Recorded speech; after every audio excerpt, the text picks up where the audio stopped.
Bueno, muy buenas noches para todos. ¿Cómo se encuentran? Buenas tardes, buenas noches, no, buenas tardes, aunque ya dentro de poco serán noches. ¿Cómo me les ha ido? Gracias a Dios, bien. ¿Cómo vamos? Buenas tardes, muy bien, muchas gracias. Bueno, me alegra. Bueno, ya estamos 13 personas conectadas. Lo ideal es que se vayan conectando, pues a medida que vayan llegando. Sabemos que este tiempo es muy corto y es valioso para poder, digamos, avanzar en los contenidos temáticos de este curso, para poder profundizar, poder eh, ahondar más allá de esas lecturas fundamentales que trae el aula virtual. ¿Listo? Bueno, por ahí tienes la mano levantada, Elvira. Elvira, te escuchamos. Hola, profe, buenas tardes, ¿cómo está? Ya, bien, gracias. Cuéntame. Bien, profe, esta es la primera vez que yo me conecto a su clase. El sábado pasado no me fue posible conectarme. Yo tengo una duda. Dentro del calendario que yo tengo, esta clase a mí se me cruza con derecho laboral, pero su merced también envió un link para los sábados. Entonces yo tengo una pregunta. ¿Yo puedo asistir los sábados para no tener que ingresar los miércoles? No, Elvira, imagínate que el link que se envió el sábado era, digamos, el link de choque para ponerlos al día en escenario uno y 2, en semana uno y Ok, 2 del curso. ok. Trabajamos 2 horitas de clase el sábado, pero pues era, digamos, el primer día porque yo tuve firme contrato el jueves de la semana pasada. Entonces, bueno, hasta el sábado nos pudimos reunir con todos los cursos, pero el horario definitivo ya es este, es decir, nos Porque vamos a encontrar los... a mí me llegó otra notificación para este sábado de 7 de la mañana a 9 de la mañana. Por eso No, pregunto. no, pero de ese curso no.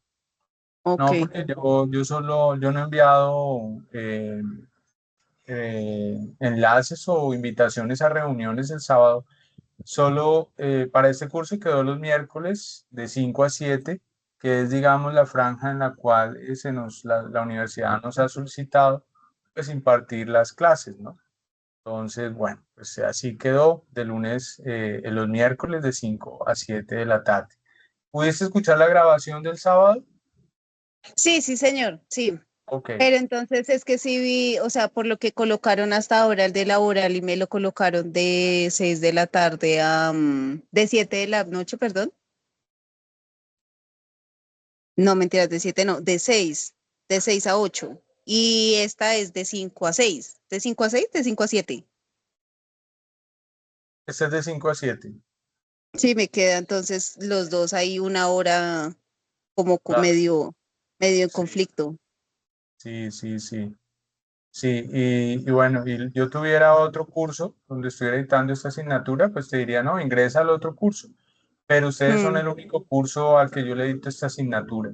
O si no, te podría compartir el otro horario, ¿vale? listo. Vale, bueno, Sin listo, embargo, profe, sabes que gracias. quedan las grabaciones, quedan los recursos de las grabaciones y bueno. Ok, Y tienes ahí también, digamos, el Teams, tienes el correo, el aula, para que si necesites alguna consulta, alguna duda, bien puedas formulármela. Con mucho gusto. Yo trataré de resolverla. ¿Listo? listo. Gracias, profe. Vale, Elvira. Moisés, buenas tardes. Profe, muy buenas tardes, ¿cómo está? Bien, gracias. Profe, ¿me escucha? Sí, te escucho. Profe, es que yo tengo el mismo problema que la compañera Beatriz. A mí se me cruzan inclusive las tres materias, se me cruza laboral, contratos y procesal civil. O sea, todas en el Ah, lapso de 5 a 8 de la noche. los Entonces, no miércoles. sé, pues, pero ya escuchando, sí, señores, los miércoles, entonces ya escuchando a su merced que solamente tiene este curso, pues complicado. Entonces va a tocar Sí, mirar cómo hacemos con las grabaciones, profe. sí, Moisés, sí, es desafortunado eso. Y pues de resto, toda la semana la tengo ocupada en esa franja, entonces ni modo. Si no, te brindaría alguna alternativa.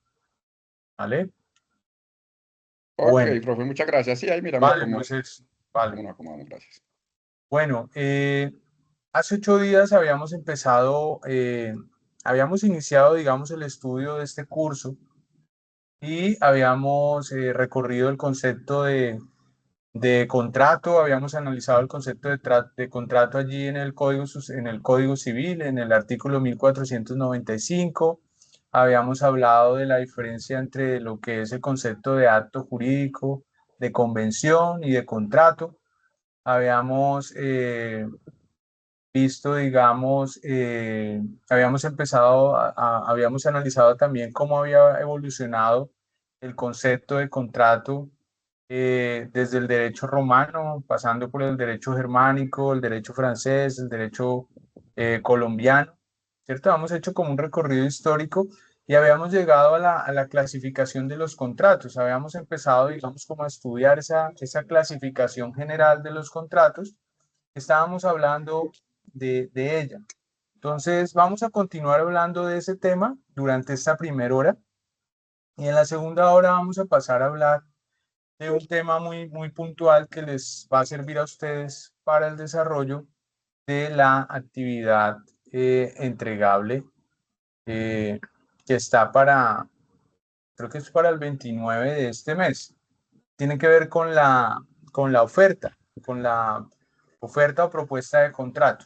Pero entonces sobre eso vamos a hablar en la segunda hora, vamos a hacer como un acercamiento al tema para que ustedes puedan abordar más fácilmente esa actividad entregable. ¿Listo? Pero lo hacemos en la segunda hora y ahorita, digamos, dediquémonos a llevar una continuidad temática del contenido de este curso, porque si yo me voy en cada clase a lo que tiene que ver a hablar o explicar lo que tiene, solo el eje central de cada actividad entregable, pues nos perdemos y no se aprende la materia, digamos, ordenadamente y secuencialmente. Entonces no se trata simplemente de estudiar los temas que tengan que ver con la actividad entregable, porque no se trata de pasar solamente, sino se trata de aprender, de saber, de salir competentes y para poder ejercer muy bien esta profesión, ¿cierto? Entonces vamos a estudiarla, digamos, de manera organizada. Entonces, como les digo, en este espacio continuaremos de manera organizada con el estudio del tema y ya en la segunda horita, si quieren, nos concentramos en el tema central de la actividad entregable que esté cerca. Pues como está cerca esa actividad entregable que tiene que ver con la elaboración de una oferta o un precontrato, pues vamos a hablar de eso en la segunda hora. ¿Listo? Les voy a compartir mi pantalla y vamos a seguir, digamos, trabajando. Vamos a seguir trabajando esas diapositivas que veníamos trabajando la clase pasada, la clase anterior. Profe, Señor, profe, buenas tardes, ¿cómo está? Mi sí, nombre es buenas Sebastián. tardes. Profe, Sí, es que estoy conectado en el celular, me voy a salir para conectarme desde el PC. Entonces, para que me dé ahorita acceso a... claro, claro que sí, dale, ¿Sí? dale, dale, no hay ningún problema, dale, A claro desconectar que para sí, conectarme. Listo, profe, muchas vale, gracias. listo, con gusto. Bueno, entonces estábamos aquí, habíamos empezado, digamos, como a estudiar esa clasificación de los contratos, ¿cierto? Y habíamos dicho que íbamos a utilizar la clasificación del maestro Alberto Tamayo Lombana, que clasifica los contratos según las condiciones formales, según las condiciones de fondo, según los derechos que originan, según la duración de la ejecución de los contratos, según la interpretación de los contratos y según una clasificación general.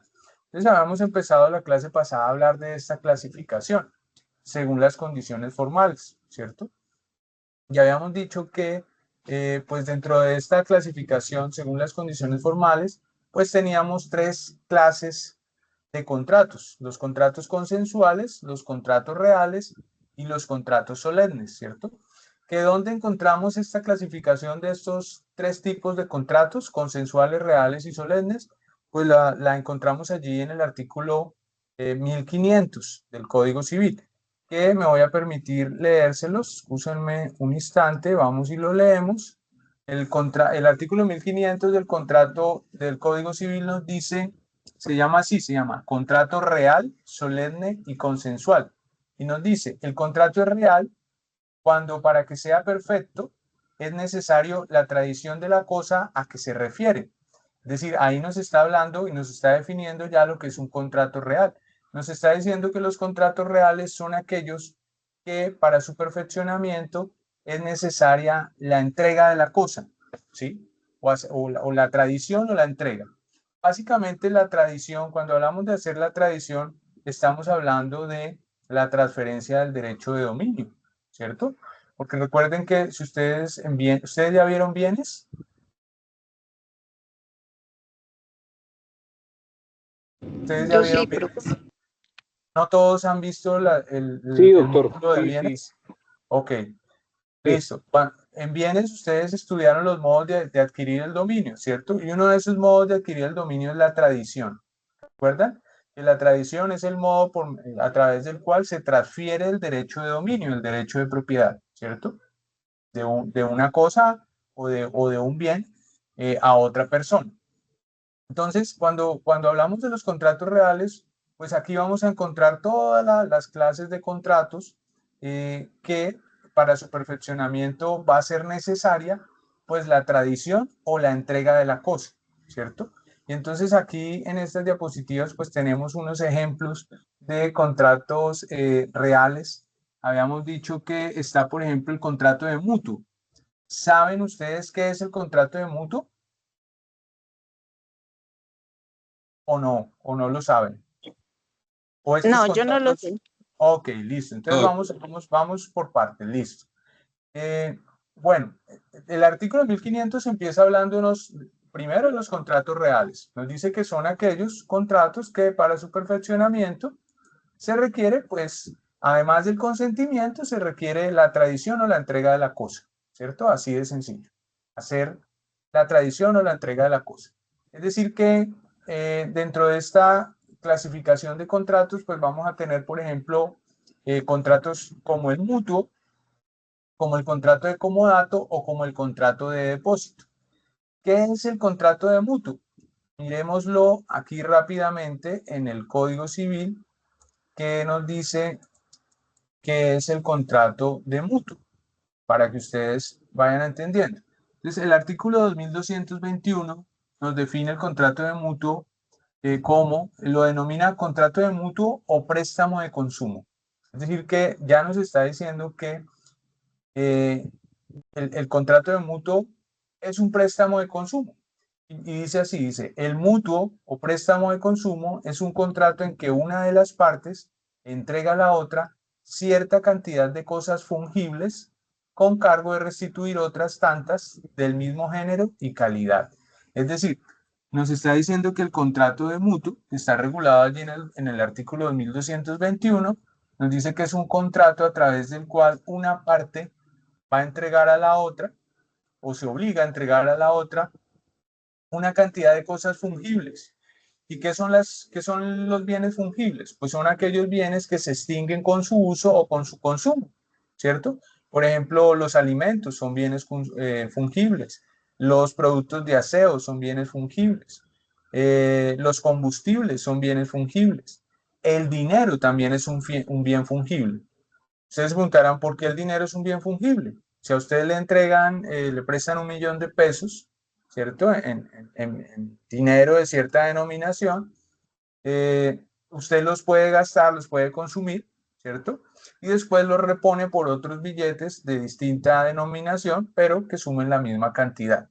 Es decir, que el dinero entra dentro de los bienes fungibles. Entonces, en el contrato de mutuo lo que hay es un préstamo de bienes fungibles para que la persona a la que se le prestan esos bienes fungibles pueda consumirlos, pueda gastarlos y después lo que va a hacer es que los va a restituir por otros mismos, por otros del mismo género y calidad.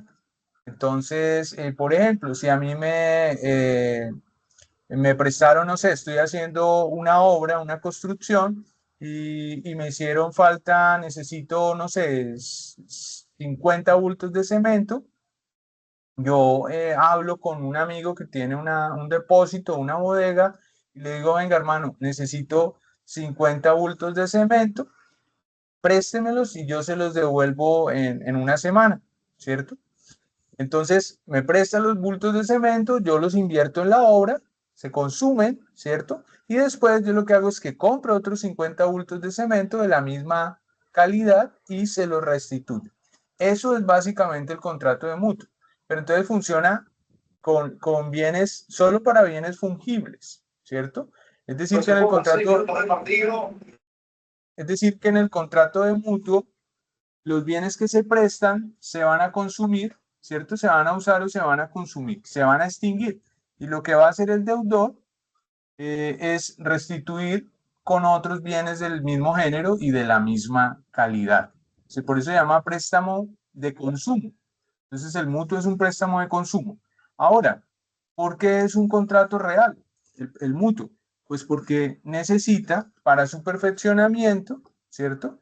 Necesita que se haga entrega de los bienes fungibles. Por allí el artículo 2222 del Código Civil nos dice perfeccionamiento del contrato de mutuo. Dice, no se perfecciona el contrato de mutuo sino por la tradición, y la tradición transfiere el dominio. Es decir, que en el contrato de mutuo no se perfecciona hasta que a mí no me entregan los bienes fungibles que voy a consumir, ¿cierto? Hasta que no me los entregan, no hay contrato, no se ha perfeccionado. Por eso es un contrato real, porque requiere de la entrega. Y aquí, la entrega de los bienes fungibles, pues la llamamos tradición.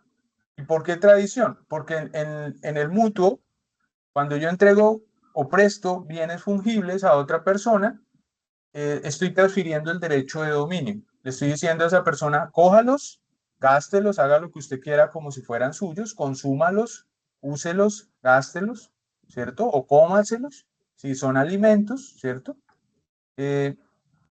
Y usted después me los devuelve, me los repone por otros. Así de sencillo. Es decir, que en el mutuo hay una transferencia del derecho de dominio de esos bienes fungibles. Pero el mutuo no se va a perfeccionar sino hasta tanto no se haga la entrega material la entrega o tradición de esos bienes fungibles que se están entregando. Es decir, que el mutuo aplica solo para bienes muebles y bienes fungibles. ¿Es claro eso? ¿Sí? Sí, profe. Bien. Hay otro contrato real dentro de esa clasificación de los contratos reales, que es el contrato de comodato. Bueno, volviendo al mutuo, excúsenme que me pasé muy rápido el mutuo.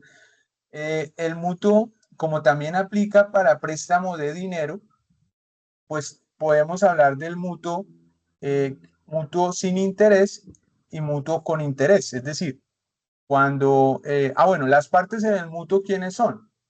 Quien presta el bien fungible se llama mutuante y quien recibe el bien fungible y adquiere el derecho de dominio y que luego los va a restituir por otros porque los va a consumir, los va a gastar, se llama mutuario.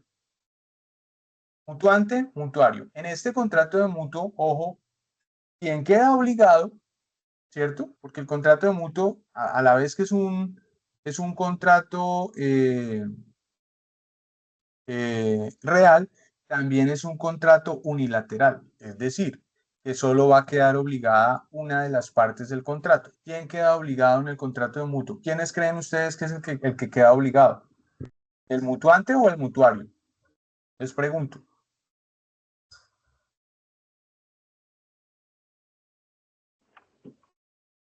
El que Mutuante, quedaría con la obligación de el mutuante, el mutuario. El mutuario es que el mutuario, sí, señora, claro que sí. comprometido a responder por lo que se le presta. Exactamente, es el que queda obligado a restituir los bienes del mismo género y de la misma calidad y en el mismo número o cantidad que se le prestó para el consumo, ¿cierto? El mutuario es el único que queda obligado a restituir las especies, los bienes fungibles que le prestaron. Exactamente, entonces las partes en el contrato de mutuo pues son mutuante y mutuario. Y resulta que ese contrato de mutuo lo podemos encontrar en el derecho civil y en el derecho comercial. Hay dos clases de contrato de mutuo. Les decía, el mutuo sin interés, que es llamado mutuo civil, y el mutuo con interés. El mutuo sin interés, pues es cuando Sencillamente usted hace un favor, usted presta unos bienes fungibles y después se los restituyen, ¿cierto? Pero usted no está cobrando ningún interés ni ninguna ventaja económica por eso. No es que yo le digo, venga, le presto 50 bultos, pero usted me devuelve 60 o me devuelve 55, porque ahí habría un interés, ¿cierto? Los 5 bultos de más sería el interés. En el mutuo sin interés, pues no se pide más allá de lo que se prestó para el consumo, ¿cierto? Mientras que en el mutuo con interés sí hay una ganancia, una utilidad para el mutuante. Y es decir, y el mutuo con interés es básicamente el contrato que nos aplican los bancos y el sector financiero a todas aquellas personas que tenemos créditos con entidades financieras, ¿sí? Ese contrato que nosotros realizamos ahí se llama mutuo con interés o mutuo comercial. Es para que vayan familiarizándose con ese tipo de contrato. La gente lo conoce como, el contrato de crédito, contrato de préstamo. No, el nombre técnico en derecho se llama contrato de mutuo con interés, porque recuerden que el dinero también es un bien fungible. Entonces ustedes se preguntarán, bueno, ¿y ahí cómo funciona la cosa, profe, en el contrato de mutuo de dinero? Cuando un banco me va a prestar dinero, ¿cómo se perfecciona?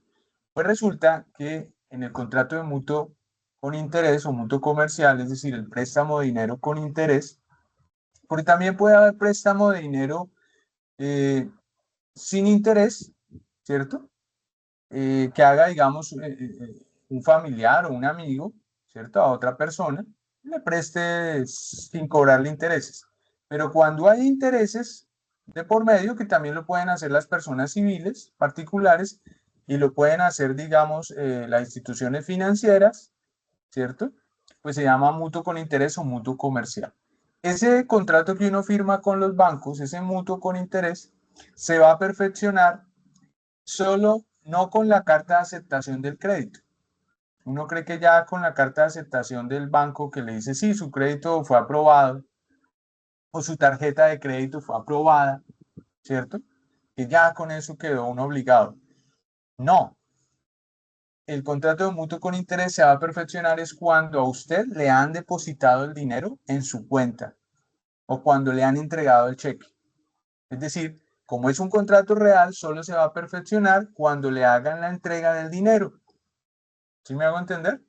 Entonces, mira la importancia de tener claro que es un contrato real, pues son aquellos que solo van a perfeccionarse hasta tanto no se haga la entrega material de la cosa. Entonces, como uno de los ejemplos principales que nos trae el Código Civil y una de las clasificaciones principales de los contratos civiles es el contrato de mutuo, ¿sí? Entonces, miren las dos dimensiones que tiene el contrato de mutuo para que se vayan familiarizando. Después vamos a entrar, digamos, más adelante ya cuando salgamos de todas estas clasificaciones, vamos a entrar a mirar más a fondo cada uno de los contratos civiles, ya de manera cómo están regulados cada uno de ellos todo, ¿sí? Por ahora, digamos, vamos haciendo una pequeña introducción para que ustedes se vayan familiarizando con esos contratos. Y después, más adelante, volveremos ya a estudiar reglamentariamente y doctrinariamente cómo funciona cada uno de ellos. ¿Listo? Bueno, dentro de esa clasificación de contratos reales, es decir, de aquellos que se perfeccionan solo con la entrega de la cosa o con la tradición de la cosa, pues ya hablamos del mutuo. Tenemos por allá también el comodato. ¿Saben qué es el comodato ustedes? ¿O tampoco? No, pues me imagino que ustedes no han visto ninguno de estos contratos, Como ¿cierto? Pues, datos, sí, sí tengo como Profe, idea. sí, sí saben qué es, sí lo han estudiado el comodato. profe, sí, es un acuerdo, digamos, entre dos partes, es gratuito, donde se presta un bien, ¿sí? Y debe devolverlo en las mismas condiciones, pues tras el tiempo estipulado que tengan entre las partes. Ya, sí, está bien, pero le faltan unos detalles, unas cositas que lo hacen ser el comodato. Y es que el contrato de comodato básicamente es un préstamo de uso o de habitación. Es decir, es aquel contrato a través del cual una de las partes, ¿cierto? Va a entregar a la otra parte un bien mueble o inmueble, pero de manera gratuita. ¿Y se lo entrega para qué? Para que haga uso de él, para que lo habite. Si es un bien mueble, pues para que lo use gratuitamente, ¿cierto? Es un préstamo, es un contrato de préstamo de uso. Y si es un bien inmueble, pues para que lo habite, lo use o lo habite, ¿sí? Sí, y de manera gratuita, de manera gratuita. Y pues las partes aquí en el contrato de comodato son comodante, que es el dueño del bien mueble o inmueble y quien va a hacer la entrega o el préstamo del bien a la otra parte que se llama comodatario, ¿sí? Comodante, el dueño del bien que lo presta al comodatario para que el comodatario lo use o lo habite de manera gratuita, ¿sí? Y el comodatario pues va a quedar obligado sencillamente a restituir la misma especie, la misma cosa, el mismo bien que le dieron, que le entregaron, después de terminar el uso o la habitación. Cuando hablamos de uso, hablamos de bienes muebles. Cuando hablamos de habitación, uso o habitación, pues estamos hablando de los bienes inmuebles. Cuando se habitan, ¿no? Cuando se prestan para habitarse, ¿cierto? Pero ojo que solo para el uso o la habitación. Porque si yo le presto un inmueble a un amigo o a un familiar para que no para que lo habite o lo use, sino para que lo arriende y obtenga y se beneficie de los frutos civiles que produce el arrendamiento de ese inmueble, pues ya no estamos en el comodato. Estamos en otro tipo de contrato, pero ya no estamos en comodato, ¿sí? Porque el comodato le da la facultad al comodatario solamente de usar o habitar, es decir, de gozar del bien, pero no de usufructuarlo. Porque si yo le doy el usufructo, estamos ante un contrato de usufructo, ¿sí? Sería un contrato de usufructo y no un contrato de comodato. ¿Sí es claro eso? ¿En qué consiste el comodato entonces? Un préstamo de uso, está allí regulado en el artículo 2200 del Código Civil y nos dice lo siguiente, el 2200, dice, el comodato o préstamo de uso es un contrato en que una de las partes se entrega a la otra gratuitamente una especie mueble o raíz, es decir, un bien mueble o inmueble, para que haga uso de él y con cargo de restituir la misma especie después de terminar su uso. Este contrato no se perfecciona sino por la tradición de la cosa. Ojo, aquí hay un error técnico, digamos, en el Código Civil también, y es que cuando nos habla aquí, a veces el código nuestro confundió la entrega de la cosa con la tradición de la cosa. No es lo mismo hacer entrega que hacer tradición. Aquí el Código Civil nos dice al final del comodato, este contrato no se perfecciona sino por la tradición de la cosa, lo que querría decir que en el contrato de mutuo, a la hora en que se presta el bien, se entrega el bien para el uso o la habitación, se está transfiriendo el derecho de dominio. Y ojo, porque la tradición es uno de los modos de transferencia del derecho de dominio. O sea que aquí la palabra técnica no es la tradición de la cosa, sino la entrega material de la cosa. Es decir, el comodato se viene a perfeccionar es con la entrega material de la cosa. Si yo voy a prestar, no sé, una bicicleta, hasta el momento en que yo no le entrego la bicicleta, no hay contrato de comodato. Si yo voy a prestar un apartamento para que viva alguien, hasta que yo no entregue las llaves y le diga, mire, vaya y habite, ¿sí? Es decir, que el contrato de comodato también es un contrato real porque se va a perfeccionar solo con la entrega material de la cosa, pese a que el Código Civil diga con la tradición de la cosa. No confundir tradición con entrega porque tradición es uno de los modos de transferir, de adquirir el derecho de dominio. Y en el comodato usted no transfiere el derecho de dominio, solo transfiere el derecho de uso o el derecho de habitación, no el derecho de dominio. ¿Es claro eso? Sí, es claro. Bien, listo. Bueno, estamos estudiando entonces esos contratos reales y estamos ya empezando a mirar los contratos que nos toca estudiar en este curso, ¿cierto? Y estamos ya empezando a explicar en qué consiste cada uno, por qué es un contrato real, ¿cierto? Porque estamos estudiando esa clasificación de contratos reales. Dentro de esa misma clasificación de contratos reales, pues tenemos también el contrato de depósito. El contrato de depósito está regulado por allí en el artículo 2236 y en el 2237. Miremos ese artículo, el 2236 del Código Civil, que nos define lo que es el contrato de depósito. Nos dice así, artículo 2236, contrato de depósito. Llámese en general depósito el contrato en que se confía una cosa corporal a una persona que se encarga de guardarla y restituirla en especie. La cosa depositada se llama también depósito. Olvidé decirles una cosita sobre el comodato. Excúsenme que me devuelva, pero es que cada vez que leo el siguiente contrato me acuerdo de cositas del anterior. Del comodato, el que acabamos de mirar, de estudiar, así digamos generalmente, en el comodato hay que decir que los bienes que se prestan para el uso no van a ser bienes muebles fungibles, sino tienen que ser bienes muebles no fungibles. Porque si lo que prestamos son bienes muebles fungibles, no estamos ante el comodato, sino estamos ante el ¿qué? ¿Ante un contrato de qué? Si lo que prestamos, si lo que prestamos son bienes muebles fungibles, estamos ante un contrato de qué? Un contrato de mutuo.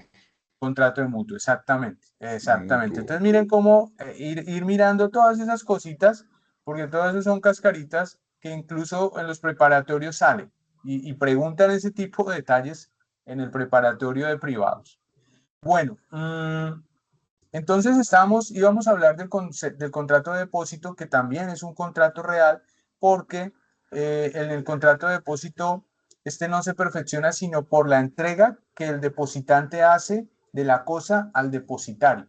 En el contrato de depósito hay dos partes, depositante y depositario. ¿Alguien va a preguntar algo?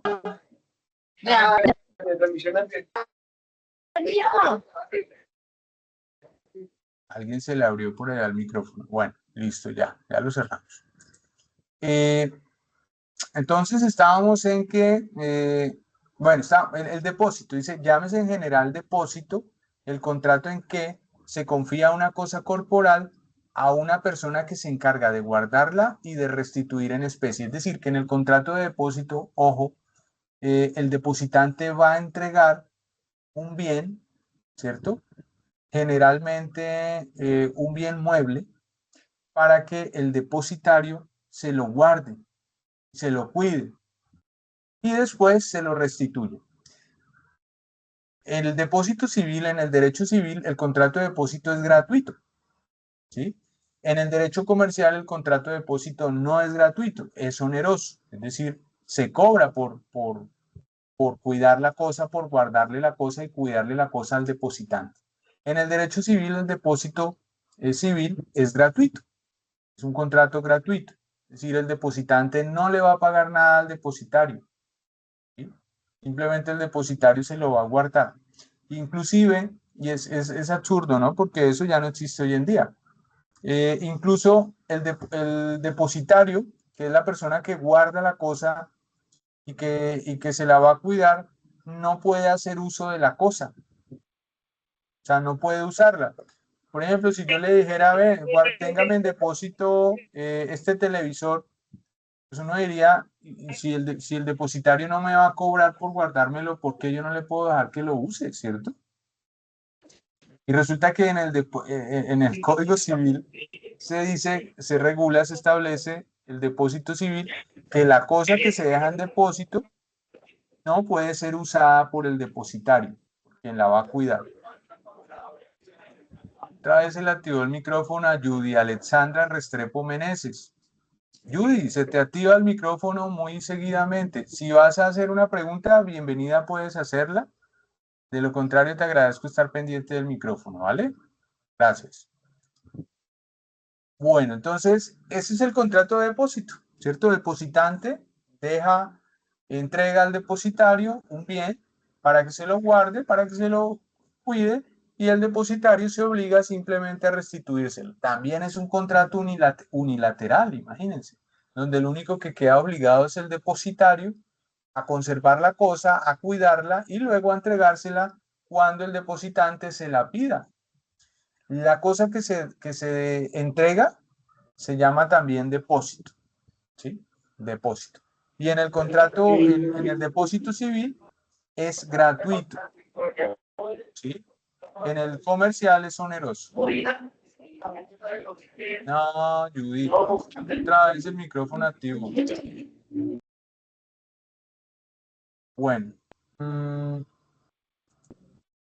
pero qué pena, es que se me activa como el Sí, sí, internet. yo sé, pero entonces te encargo de estar pendiente, Judy, vale. Gracias.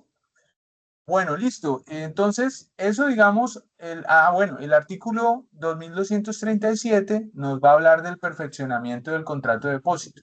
Nos dice el 2237 del Código Civil, dice, el contrato de depósito se perfecciona por la entrega que el depositante hace de la cosa al depositario. Es decir, que también es un contrato real porque hasta tanto el depositante no le haga entrega al depositario de la cosa que le va a dar a que se la guarde, pues no existe, no se ha perfeccionado, no ha nacido en la vida jurídica aún el contrato de depósito. ¿Listo? Bueno, seguimos con el análisis de esos Profe, contratos. Señora, pregunta. ¿nos puede dar un ejemplo, por favor, de ese contrato? No me queda claro. ¿Del contrato de depósito? Ujú. Sí, por ejemplo, cuando yo voy no sé, me voy del país y vendo una gran cantidad de bienes, ¿cierto?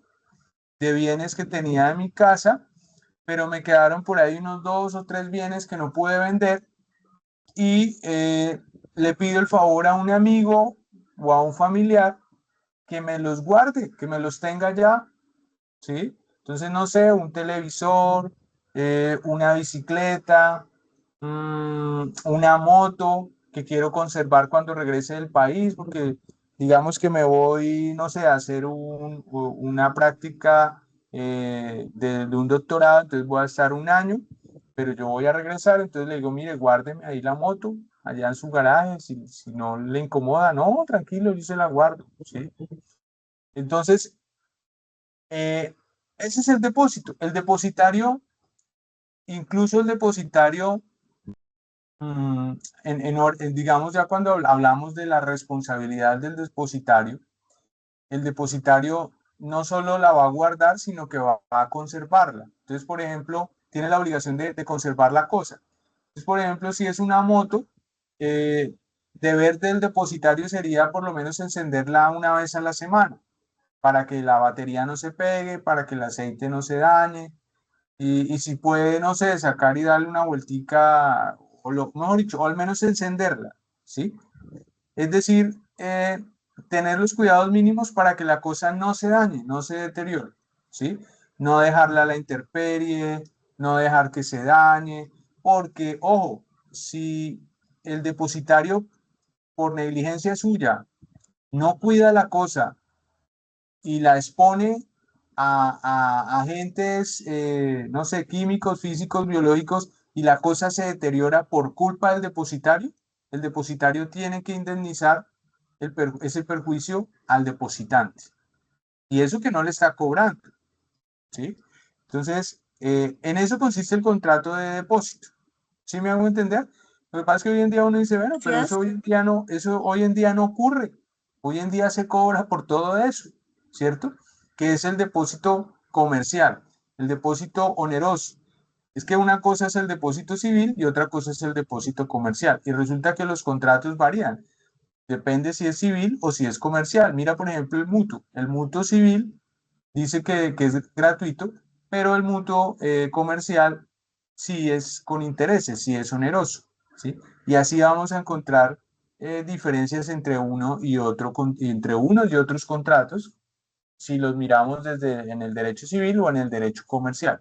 Por eso cuando uno estudia contratos, Y yo les recomiendo a ustedes mucho un libro o unos libros de un tratadista que para mí es el mejor tratadista colombiano en materia de contratos, que se llama José Alejandro Bonivento, que tiene manual de los contratos civiles y manual de y su paralelo con los contratos comerciales. Entonces tiene 2 tomos gigantes, cada tomo es una cosa grandísima, donde estudia los contratos civiles y luego en otro tomo los compara con los contratos comerciales, hace un paralelo.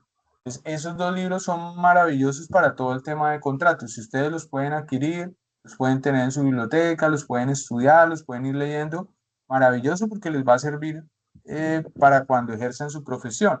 Y la ventaja es que en materia, digamos, de contratos civiles, incluso de contratos comerciales, la legislación no es que cambie mucho, no es que varíe mucho.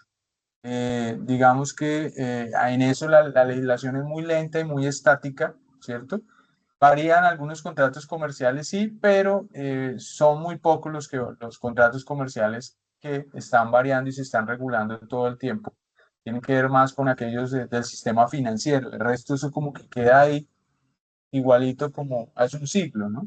Entonces, por eso es que nosotros tenemos en materia de derecho civil contratos regulados de hace siglo y medio atrás, un siglo atrás. Imagínense, nosotros tenemos en nuestro código de 1873, imagínense ya siglo y medio, entonces, y aún prevalecen o permanecen casi que de esa manera, ¿no? Con algunos leves cambios, ¿no?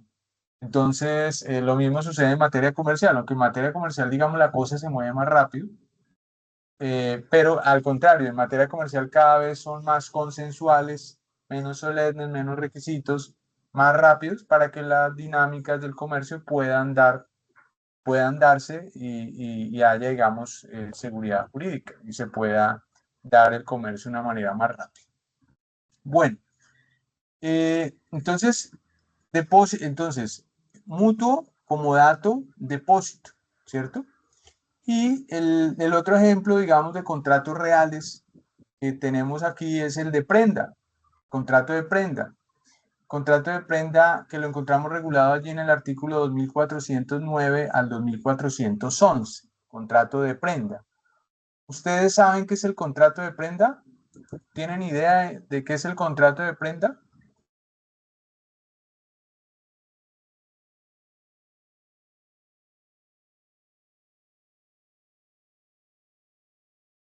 ¿No? No, Bueno, pongan atención. El contrato de prenda que ustedes encuentran allí en el Código Civil, que van a encontrar en el Código Civil, en el artículo 2409, es lo que comúnmente conocemos o se conocía, porque hoy en día, digamos, ya como que la gente no realiza tanto ese contrato. Era el contrato de empeño, ¿sí? De empeño, aunque digamos que el contrato de empeño, ustedes saben que es empeñar o que era empeñar, ¿no? ¿Cierto? Que era ir y dejar, entregar una cosa mueble a cambio como garantía de préstamo de un dinero. Entonces se iba a una casa de empeño, decía, mire, ¿cuánto me presta? Necesito que me preste dinero. Tengo este artículo para dejar en garantía. ¿Cuánto podría prestarme si yo le dejo en garantía este artículo? ¿Cierto? Entonces, no, yo le presto por eso tanto. ¿Sí? Entonces, usted dejaba la cosa, el de la prendería le entregaba un dinero que realmente ese contrato también, esa figura tenía 2 connotaciones. Se llamaba contrato de venta con pacto de retroventa o contrato de empeño. ¿Sí? Podía regularse por cualquiera de las 2 formas, como un contrato de venta con pacto de retroventa o como un contrato de empeño. ¿Sí? Por cualquiera de las 2 formas. De ahí, digamos, se desprende de esa modalidad es que se desprende el contrato de prenda, que básicamente el contrato de prenda que se utiliza hoy en día cuando se utiliza básicamente para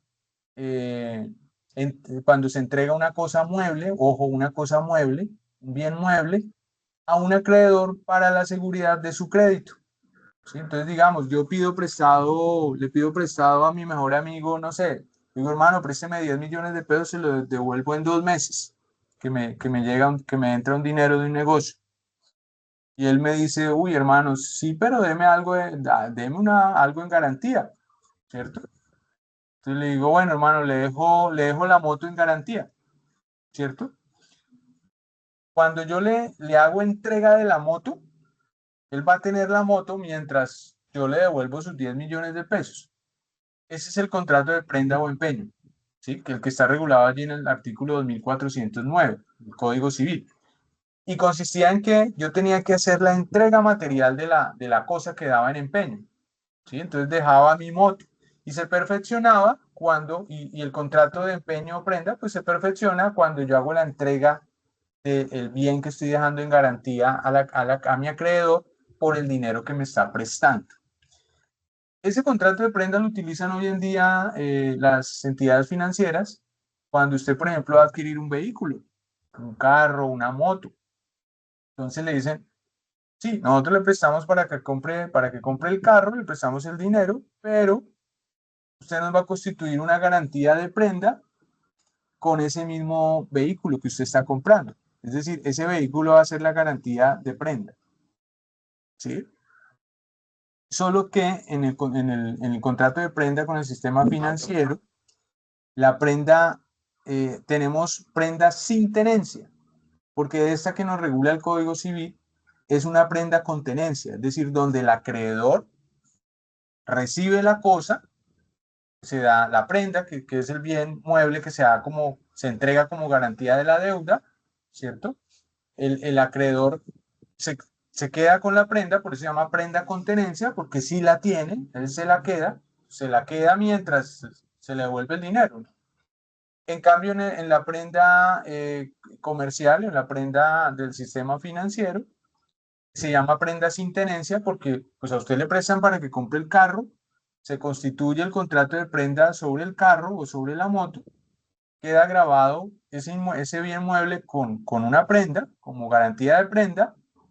Es decir, que en caso de que usted se cuelgue en el crédito, el banco puede mandar a recoger el carro y pagarse con el remate, la venta pública subasta, el remate de ese vehículo o pagarse incluso con el vehículo, ¿cierto? Entonces, pero se llama prenda sin tenencia porque le dicen, listo, usted me da garantía el carro, pero use usted el carro, téngalo usted, o sea, no me lo entregue, no me lo deje aquí, porque entonces no tendría sentido prestarle para comprar un vehículo si el que presta va a tener el carro hasta que pague el crédito, ¿no? Entonces dice, coja el carro, úselo, sí, pero ojo, el momento en que usted se cuelgue en el crédito, yo voy por el carro, ¿sí? Yo puedo perseguir el carro y lo recojo, ordeno que se recoja y me pago con el carro, ¿sí? Entonces esa es la famosa prenda sin tenencia, la que realizan los bancos. Entonces tenemos prenda con tenencia, prenda sin tenencia, señora. Cuando el bien queda entonces pignorado. Exactamente, lo que se llama pignorar. Ah, que quedó pignorado el vehículo. ¿Sí? Ujú. Esa es la prenda. Quedó pignorado, grabado con un contrato de prenda, pero un contrato de prenda sin tenencia, porque la prenda original es que se entrega materialmente el bien mueble que yo dejo como garantía al acreedor por el dinero o por, no, ni siquiera por el dinero, sino por la obligación que él me está brindando, que podría ser, no sé, que yo deje como garantía, eh, como garantía de prenda, por ejemplo, la moto, no a cambio de un dinero, sino a cambio de cualquier otra obligación, una obligación de dar a hacer o no hacer, o sea, no necesariamente tiene que ser la entrega de un dinero, ¿sí? Si, por ejemplo, esa persona va a hacer algo que me va a beneficiar, pues maravilloso, no sé, como por ejemplo, entrar a un remate y comprar la casa, ¿sí? Para que no la cualquier otra persona, sino la compre él y después yo se la pueda comprar a él. Algo así podría funcionar también. Decir que la prenda no está dada solo para garantizar obligaciones de crediticias de dinero, sino cualquier tipo de obligación crediticia. Y acuérdense que cuando hablamos la clase pasada de crédito, eh, el deudor o el acreedor frente al deudor tiene el derecho de crédito. El derecho de crédito no solo hablamos del derecho a que le paguen un dinero, sino el derecho a que el deudor cumpla con la obligación que esté pendiente el deudor. Como por ejemplo, si es en un contrato de compraventa, la obligación que está pendiente es la firma de la escritura, pues entonces la firma de la escritura. Si es la entrega del bien inmueble, pues es la entrega del bien inmueble, ¿sí? Entonces, ese es el contrato de prenda y pues se perfecciona con la entrega de la prenda al acreedor. ¿Listo? Vamos claros, está ahí con estos ejemplos de contratos reales y por qué se llaman reales. Ahora, ¿de dónde viene el término real? ¿Por qué se llaman reales? Viene del término res, que res significa cosa, ¿cierto? En el latín, res significa cosa, la cosa, ¿sí? La cosa. La cosa, el bien, las cosas.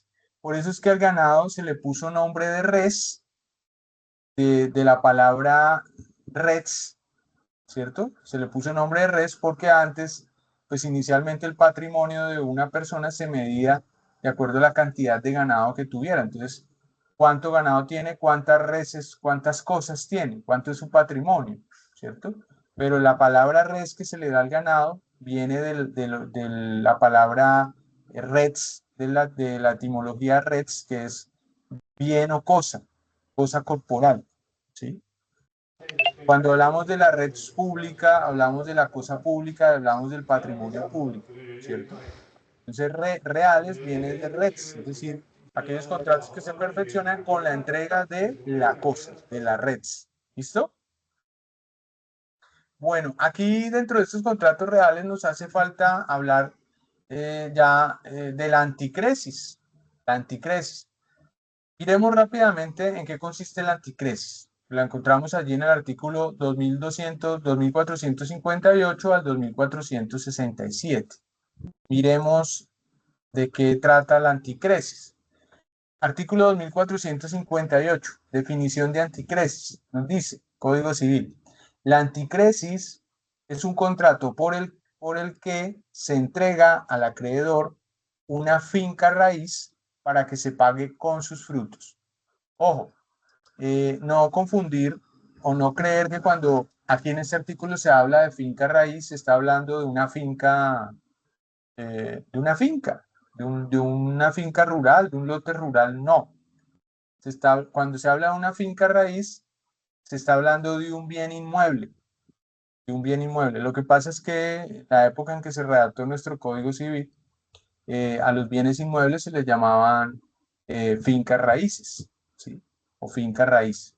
Pero entendamos finca raíz como bien inmueble. Es decir, que la anticresis es un contrato por el cual el acreedor anticrético entrega un bien inmueble, el deudor anticrético entrega un bien inmueble a otra persona que se va a llamar el acreedor anticrético para que este acreedor anticrético se pague con los frutos de ese bien inmueble de una deuda que tiene el deudor anticrético con el acreedor anticrético. ¿Me explico? Si yo, por ejemplo, tengo una deuda con un amigo que es ingeniero agrónomo y él me ha prestado a mí 50 millones de pesos para yo invertir en un negocio y resulta que le incumplí y no se los pagué a tiempo, yo puedo llegar a un acuerdo con él y decirle, venga hermano, mire, yo no le puedo pagar con dinero, pero usted que es agrónomo, hagamos un contrato de anticresis. Yo le pago esa deuda, esa obligación, ese crédito, se lo pago, entregándole en usufructo, por ejemplo, una casa que yo tengo, para que usted la arriende y con el canon de arrendamiento, es decir, con los frutos de ese inmueble, usted se pague la deuda. Con eso le voy a pagar la deuda. Y se puede llegar a ese acuerdo. Se firma el contrato de anticresis, ¿cierto? Y se llega al acuerdo en que el acreedor anticrético, es decir, mi acreedor al que yo le debo el dinero, mi amigo al que le debo el dinero, va a poder arrendarla y va a poder pagarse el crédito con los frutos de ese inmueble, ¿cierto? También serviría con una finca. Le puedo decir yo a mi amigo que es agrónomo, venga hermano, usted que es agrónomo y que cultiva, coja ese lote que yo tengo allá, que lo tengo sin producir, y siembre y póngalo a producir y páguese con el usufructo de la tierra. Y también se celebra el contrato de anticresis. Hoy en día, digamos, ese tipo de contratos ya no se usan, están en desuso, muchos contratos del Código Civil están en desuso, lo que no quiere decir que no se puedan seguir usando. Y digamos que son alternativas también para poder, por ejemplo, garantizar o pagar una obligación dineraria, ¿sí? Entonces, la anticresis servía o sirve todavía, pues está vigente en el Código Civil, como un contrato por medio del cual usted paga una obligación dineraria, crédito dinerario, entregando a su acreedor el usufructo de un bien inmueble para que éste se pague con los frutos que produzca ese bien inmueble. Cuando se termine de pagar el crédito con ese usufructo, pues usted tiene derecho a volver a tener el pleno derecho de dominio sobre ese bien inmueble, es decir, el deudor anticrético. Se llama deudor anticrético y acreedor anticrético dentro del contrato del anticresis. Y el contrato del anticresis, ojo, el artículo 2460 nos dice perfeccionamiento del contrato de anticresis. El contrato de anticresis se perfecciona por la tradición del inmueble. Aquí también hubo un error. Aquí en muchos artículos del Código Civil hay imprecisiones, porque aquí vuelve y nos dice que el contrato de anticresis se perfecciona por la tradición del inmueble. Y recuerden que no hay tradición. En la anticresis usted no transfiere el derecho de dominio. Usted transfiere el derecho de usufructo. Es decir, usted le da el derecho al acreedor para que explote ese bien y se pague con los frutos civiles o, sí, con los frutos civiles que pueda generar ese bien inmueble, ¿sí? Y recae sobre bienes inmuebles, la anticresis.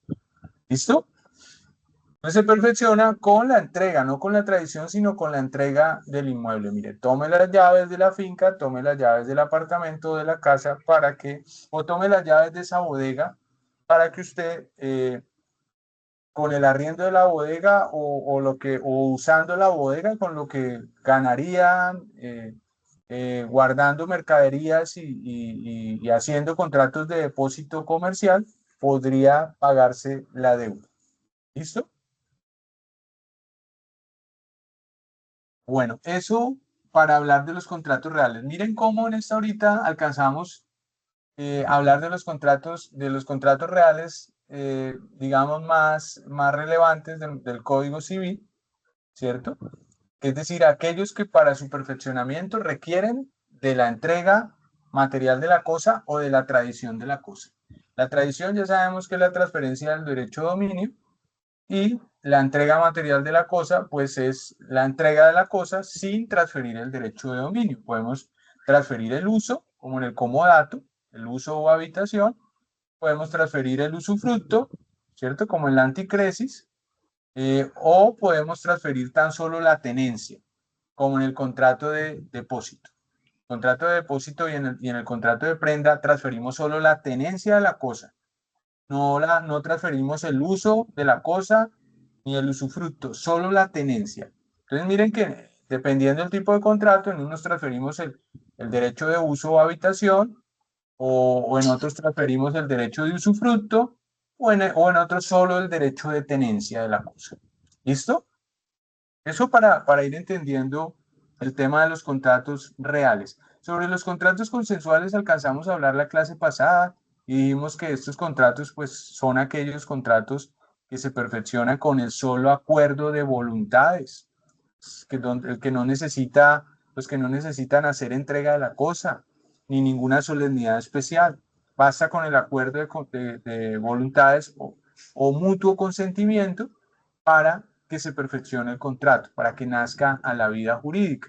Entonces allí habíamos dado ejemplos como la compraventa de bienes muebles, como el contrato de arrendamiento, ¿cierto? Uno pensaría, venga, ¿y el contrato de arrendamiento no es un contrato real? ¿No necesita que se me haga entrega del bien o del inmueble que yo voy a usar o habitar? No, no es necesario. Basta con el solo acuerdo de voluntades, ¿cierto? El acuerdo entre la cosa que se arrienda y el precio que se va a pagar para que se perfeccione el contrato, para que sea exigible el contrato, ¿sí? Para que genere las obligaciones y se pueda exigir las obligaciones de ambas partes. Y por allí también está el mandato. Del mandato vamos a hablar en la siguiente clase y también del contrato de arrendamiento.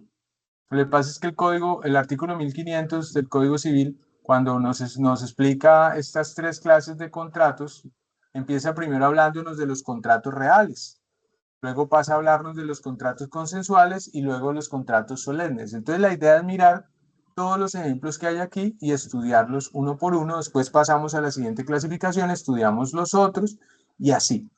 Y bueno, pues entonces para la próxima clase estudiaremos los consensuales y estudiaremos los solemnes. ¿Listo?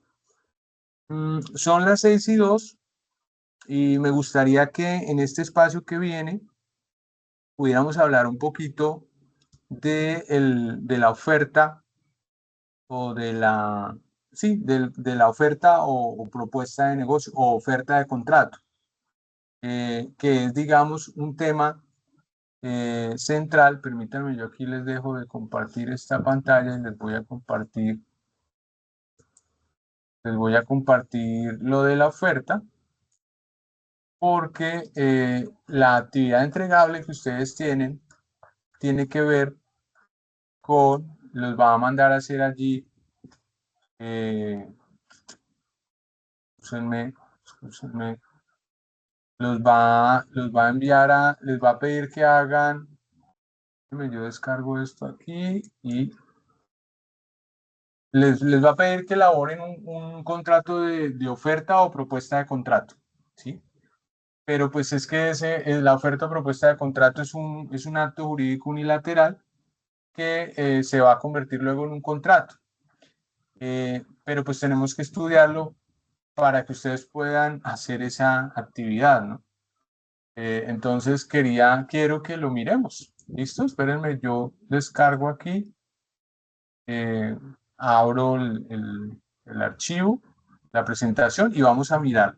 Y ya, digamos, mirando esto, ustedes tienen facilito para hacer esa actividad entregable que creo que está para el 28 de este mes. Sí, para el 28 de este mes. 31, profe, ¿no dice? ¿Sí? ¿31? Ah, bueno, mejor, tienen más tiempo todavía. Apenas para salir a Semana Santa. Bueno, entonces, ahora sí, ya la tengo abierta. Espérenme, espérenme un instante, ya les comparto la pantalla. Que es que yo la tenía por allí perdida. Sí, desde el 28 está abierto la entrega ok. hasta el 31. Ah, perfecto, listo, bien. Bien, perfecto. Esa es la entrega que viene a continuación. Entonces quiero que hablemos un poquito de ella para que ustedes tengan con antelación tiempito y digamos que este espacio, que ya supuestamente esta segunda hora no es para la clase, sino es como para aclararles dudas a ustedes o darles alguna orientación frente a la actividad, pues quiero utilizar este espacio para darles precisamente una orientación frente a la actividad que viene. Y pues para ello necesitamos hablar del tema. Es necesario hablar del tema. Y el tema pues tiene que ver con la oferta propuesta de contrato. Es paradójico porque esa actividad está allí como actividad entregable, pero resulta que esta asignatura se llama contratos civiles, no contratos comerciales. Contratos civiles. Porque como les digo, una cosa son los contratos civiles y otra cosa son los contratos comerciales. Entonces, pese a que esta asignatura se llama contratos civiles, esta actividad que está relacionada con este tipo de contrato, aunque realmente esto no es un contrato, esto es un acto jurídico unilateral, ¿sí? Acuérdense que un contrato el contrato es el acuerdo de voluntades, ¿sí? Para producir obligaciones, para generar obligaciones. Es el contrato mediante el cual ambas partes o dos partes se obligan, una para con la otra o una sola parte se obliga y para crear obligaciones, ¿cierto? Se obliga a dar, a hacer o no hacer una cosa, una frente a la otra. Entonces, en la oferta propuesta de contrato, primero que todo tenemos que decir que es un acto jurídico unilateral, pero que no es propio del derecho civil, sino que es una figura propia del derecho comercial, del derecho comercial. Es decir, que la vamos a encontrar regulada en el Código de Comercio, no en el Código Civil. Y pues lo paradójico es que nosotros estamos estudiando contratos civiles, ¿cierto? Pero también entonces nos habla de contratos o actos jurídicos o negocios jurídicos comerciales. Entonces vamos a estudiar este espacio, este temita que les va a pedir elaborar uno, ¿cierto? Entonces miremos qué es la oferta o propuesta de contrato. ¿Qué es eso? ¿Qué es la oferta o propuesta de contrato? Más conocida como la oferta. No la conocemos tanto como propuesta de contrato, sino como la oferta, el acto jurídico de la oferta, ¿cierto? El régimen jurídico de la oferta la encontramos allí en el Código de Comercio, es decir, en el derecho comercial, entre los artículos 845 al 857, más exactamente al 863, ¿sí? El 845 al 863. Entonces miremos de qué trata esa figurita que, como les digo, más que no es un contrato, sino es un acto jurídico porque nace de la voluntad, de la manifestación de la voluntad de una parte, de una de las partes. Y recuerden que en un contrato ahí es acuerdo de voluntades entre dos o más partes. Un acuerdo de voluntades entre dos o más partes. Eso es un contrato. Mientras que en el acto jurídico de carácter unilateral hay una manifestación de la voluntad que va a producir efectos jurídicos, que puede producir efectos jurídicos o que produce efectos jurídicos, mejor dicho. Y una de esos actos jurídicos unilaterales que va a producir efectos jurídicos, pues es la oferta o propuesta de contrato. Es decir, en la oferta vamos a hacerle la propuesta de un contrato a otra persona. Miremos. ¿Qué es la oferta o propuesta de contrato? La definición.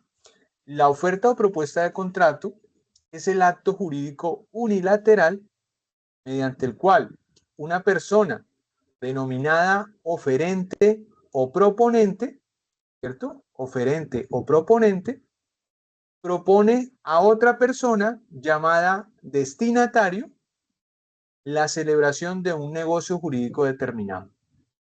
Ojo, oferta es el acto jurídico unilateral mediante el cual una persona llamada oferente propone a otra persona llamada destinatario la celebración de un negocio jurídico determinado. Es decir, cuando una persona le propone a otra persona la celebración de un contrato o de un negocio jurídico. ¿Sí? Es eso. Es que una de las partes le va a proponer a la otra la celebración de determinado negocio jurídico o de determinado contrato. ¿Sí? Por eso se llama o propuesta de contrato, porque una de las partes le propone a la otra la celebración de un contrato. ¿Sí? Le propone o le ofrece, oferta o propuesta de contrato. Bueno, entonces esta figura pues no es simplemente una invitación a negociar, no es que yo invito a fulanito a que negociemos, ¿cierto? Ahí, digamos, no estamos hablando de oferta o propuesta, ya vamos a mirar por qué, sino que en la oferta, digamos, tiene unos efectos legales vinculantes y específicos que están regulados en el Código de Comercio. Ya vamos a mirar cuáles son. Es decir, no es que yo le diga, oiga, fulanito, o venga, cómpreme la casa, estoy vendiendo la casa, cómpreme la casa, le vendo mi casa, ¿sí? Ahí todavía no hay oferta, no hay propuesta de contrato. Ya vamos a ver por qué. Es crucial diferenciar la oferta formal de una simple conversación preliminar o invitación a ofertar. En la oferta formal, digamos que la oferta formal, que es la verdadera oferta o la propuesta de contrato, debe contener los elementos esenciales del negocio o del contrato que se propone negociar. Debe tener todos los elementos esenciales. ¿Qué significa eso? Pues que si yo estoy invitando, le estoy proponiendo o le estoy ofertando a otra persona que celebremos un contrato, por ejemplo, de compra-venta, le estoy haciendo la oferta, en esa oferta tengo que establecer todos los elementos esenciales de ese contrato. Que decirle qué cosa es la que le vendo, el precio en el que se lo vendo, cuánto tiempo le doy para que me lo pague o la forma en que me lo debe pagar. Todas las condiciones deben estar, digamos, detalladas en la oferta, en la propuesta que yo le haga a esa otra parte, ¿sí? Es decir, deben ir ya todos los elementos esenciales del contrato. Si yo lo que estoy proponiendo es un contrato de permuta, lo mismo. Entonces yo debo decirle, mire, le propongo que hagamos una permuta. Usted me entrega, usted me deja esa finca y yo le entrego estas dos casas durante tanto tiempo, y todas las condiciones, todos los elementos esenciales. Es decir, en la propuesta deben ir ya todos los elementos esenciales del contrato que estoy ofreciendo a la otra parte que celebremos, ¿sí? Entonces, si es compra-venta, pues mínimo cosa, precio, forma de pago, forma de entrega. Es decir, definidito bien cómo sería el negocio de manera completa, ¿sí? Lo que va a suceder en la oferta es que la oferta necesita pues ser comunicada al destinatario, a la parte a la que yo estoy invitando, ¿cierto? Debe ser comunicada y a la vez, una vez yo la comunico, se vuelve irrevocable. Sí, yo no me puedo echar para atrás, no me puedo retractar, ¿sí? Ya vamos a mirar cómo está regulado eso ahorita en el código. Mientras que la invitación a negociar, que no es una oferta ni es una propuesta de contrato, pues no contiene todos los elementos esenciales, por ende no obliga, ¿sí? Es solo el inicio de las conversaciones. Entonces, en la invitación a negociar, yo le puedo decir a la contraparte, venga, mire, estoy vendiendo mi casa, estoy vendiendo esta finca, tiene tantos metros cuadrados, mire que sirve para sembrar arroz, mire que está bien ubicada, mire que está evaluada comercialmente en esto, yo la estoy vendiendo en menos de esto, cómpremela, ¿cuánto me ofrece? ¿Sí? Cuando yo hago ese tipo de oferta, ahí no hay una oferta real como tal. No existe la oferta o propuesta de contrato de la que nos habla estos artículos del Código de Comercio. Aún no existe. ¿Por qué? Porque no están todos los elementos esenciales del contrato. Porque yo no le estoy diciendo cuánto es el precio, no le estoy diciendo la forma de pago, no le estoy diciendo cuándo se la entregaría. O sea, no contiene todos los elementos esenciales del contrato, ¿sí? Ya vamos a mirar cuándo sí. Entonces, importante tener claro esa diferenciación, ¿cierto? Entre una invitación a negociar y entre una oferta o propuesta de contrato ya formal. La precisión conceptual en este punto es determinante para establecer si existe o no responsabilidad jurídica en el proceso de formación del contrato. Claro, porque en la oferta ya hay efectos jurídicos que obliga al oferente a cumplir con la oferta, a no poderse retractar, por eso se vuelve irrevocable. Es decir, que si el destinatario le acepta la oferta, Ya no puede echarse para atrás el oferente, no puede decir, no, mentira, ya no, me retracto. No, le toca cumplirla, ya vamos a ver por qué. Mientras que en los actos preparatorios, en la invitación a negociar, no ocurre lo mismo. Que yo le puedo decir a fulanito, mire, estoy vendiendo mi finca, ¿cuánto me ofrece? Fulanito me puede decir, le ofrezco 800 millones de pesos. Yo le puedo decir, no, no, deme 1.500. La finca no vale menos de 1.500. Entonces, no, le doy 1.000. Ahí todavía no funciona el tema de la oferta, porque yo en la invitación a negociar, yo no le di todos los elementos esenciales, no le dije, mire, se la vendo en tanto. Distinto que yo le hubiera dicho, oiga, estoy vendiendo, le vendo mi finca, se la vendo en 800 millones de pesos, y se la entrego inmediatamente. Me la paga en 2 contados, una a la firma de la promesa y la otra a los 30 días a la firma de la escritura pública. ¿Qué dice? Si la otra persona acepta, quedé obligado. ¿Por qué? Porque ahí sí le di yo todos los elementos esenciales de ese contrato que estoy prometiendo celebrar. Ahí sí van todos esos elementos esenciales. Miren la diferencia entre uno y otro caso. Miremos la regulación. El artículo 845, espérenme, yo enciendo esta lámpara, tener más luz. El artículo 845 del Código de Comercio nos habla de los elementos esenciales de la oferta. Entonces nos dice allí, la oferta o propuesta de contrato, esto es el proyecto de negocio jurídico que una persona formule a otra, deberá contener los elementos esenciales del negocio que les acabé de decir. Es decir, los elementos esenciales del contrato que se está prometiendo, que se está ofertando celebrar. Y debe ser comunicada al destinatario. Se entenderá que la propuesta ha sido comunicada cuando se utilice cualquier medio adecuado para hacerla conocer del destinatario. Aquí, en este artículo 845, digamos, nos están dando, nos están definiendo, nos están diciendo cuáles son los elementos esenciales de la oferta, que son los siguientes. Primero, la integridad, es decir, que la propuesta o la oferta debe contener todos los elementos esenciales del negocio propuesto.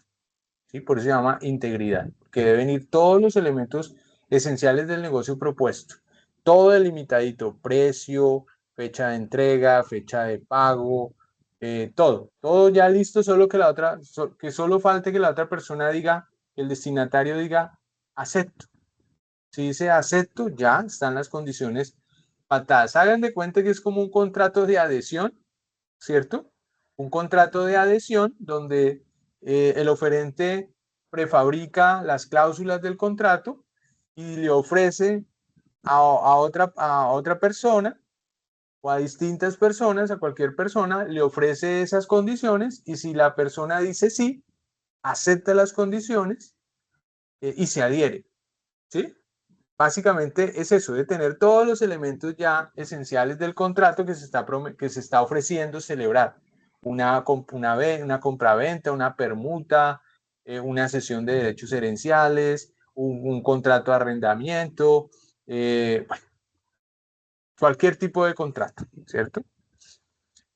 Pues debe contener todos los elementos esenciales del negocio propuesto. En una compraventa, por ejemplo, deben estar presentes tanto la cosa como el precio.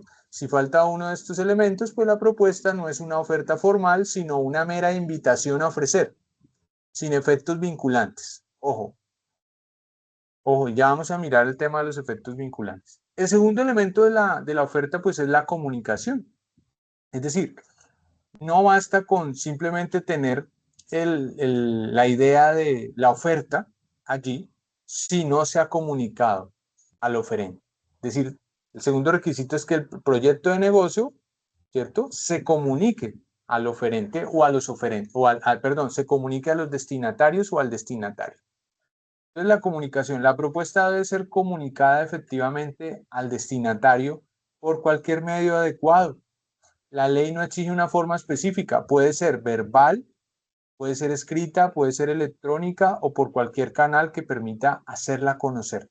Es decir, yo puedo verbalmente, decirle, mire, le hago esta oferta, le hago esta oferta, esta propuesta de contrato. Le vendo mi finca en 800 millones de pesos.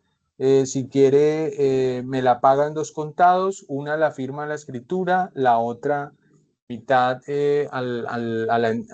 perdón, una la firma la promesa, la mitad la firma la promesa, la otra mitad a la firma de la escritura y se la entrego inmediatamente a la firma de la promesa de venta, le entrego las llaves. ¿Qué dice? ¿Sí? Entonces, si yo se lo transmito verbalmente a la contraparte, ahí la estoy comunicando de manera verbal. Y la manera en que la contraparte me la tiene que aceptar por hacerle yo la comunicación bajo la modalidad de verbal, tiene que ser inmediatamente ahí en ese instante y tiene que ser también de manera verbal. ¿Sí? Es decir, cuando la comunicación se transmite, la oferta se comunica de manera verbal, debe ser aceptada en el instante, que ya vamos a mirar ahorita cómo lo regula el Código de Comercio, estas formas de aceptación dependiendo del medio en que se haga.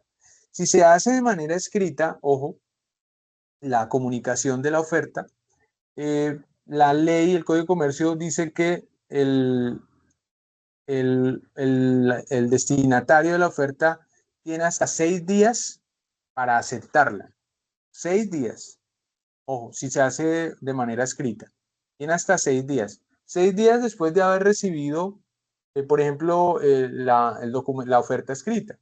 Si se envió por correo certificado, pues los 6 días no incurren, pues empiezan a contar es a partir de el día en que efectivamente se hizo entrega por parte del operador de postal de la carta allí al destinatario. A partir de ese día es que se cuentan los 6 días, ¿sí? Para que el destinatario decida si acepta o no acepta.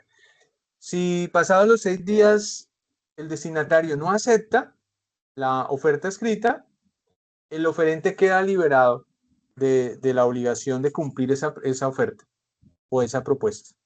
Porque puede suceder que al día 7º, al día 8º, conteste, el destinatario diga, le conteste al oferente, le diga, listo, acepto. Pero resulta que como ya pasaron los 6 días y dentro de esos 6 días no manifestó nada, el destinatario, pues no está obligado el oferente a cumplir la propuesta. Distinto es que si entonces de esos 6 días el destinatario manifiesta que acepta la oferta, queda obligado a cumplir la oferta, esa propuesta de negocio en esas condiciones, el oferente, y no se puede retractar, ¿sí? Queda obligado a cumplir. Ahora, si se hace por vía electrónica o por cualquier canal, pues por vía, digamos, un correo electrónico o por un WhatsApp, digamos que también son 6 días, porque se entiende que es por escrito, 6 días desde que se recibe, se entrega, se envía el mensaje. ¿Sí? 6 días contados a partir del envío del mensaje. ¿Listo? Bueno, y si es verbal, el destinatario tiene que aceptar ahí, no es que el destinatario no me dijo nada en ese momento y al otro día me llama y me dice, hermano, le acepto la oferta. Entonces yo le puedo decir, no, mano, yo ya no la vendo en eso. Usted no me cogió la caña ayer, ya no la vendo en eso. Mire que me apareció un comprador que me da más de lo que yo le estaba pidiendo a usted, entonces ya no. Si él me hubiera dicho en ese instante sí, quedo obligado a vendérsela en ese precio. Quedo obligado porque se perfecciona cuando el oferente acepta. ¿Sí? El contrato de oferta o propuesta de contrato se perfecciona con la aceptación del destinatario. Y la aceptación verbal, pues cuando es verbal la oferta, pues es ahí, en la misma conversación. Cuando es escrita, se dan 6 días por ley, pero 6 días si el oferente no estipuló otro término, porque el oferente puede decirle al destinatario dentro de la propuesta escrita, le puede decir, tiene 20 días o 30 días para que acepte.